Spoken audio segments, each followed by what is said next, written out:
Bellevue area in particular it's a newly developed area.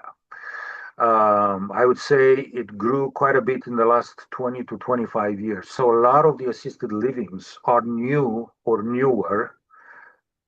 And that is nice because it is a new or newer place.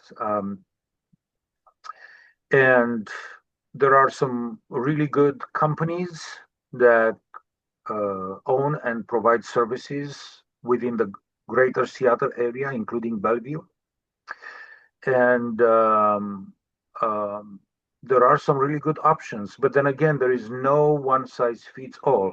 Every assisted living, they do have a niche, and they're really good at providing particular services, uh, but they're not good for everyone.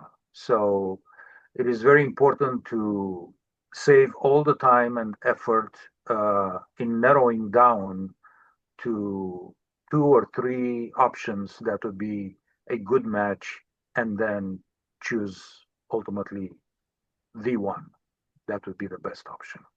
So, what's the one thing you want families to know today?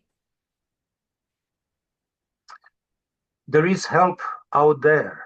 Um, Crisis modes, they can be prevented.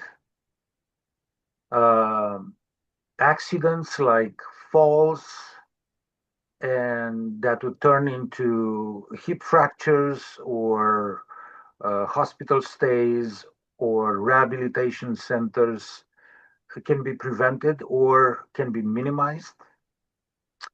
And there are services out there that can pretty much can hold your hand through the process at no cost to you, whatever it takes, how long it takes, in order to provide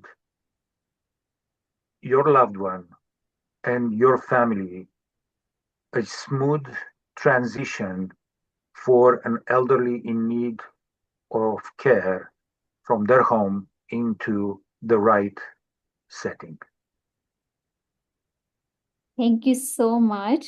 And I truly believe the work you do bring comfort and clarity during one of the most difficult moment in people's lives. So thank you so much, TV, for sharing your experience and knowledge with us. Thank you.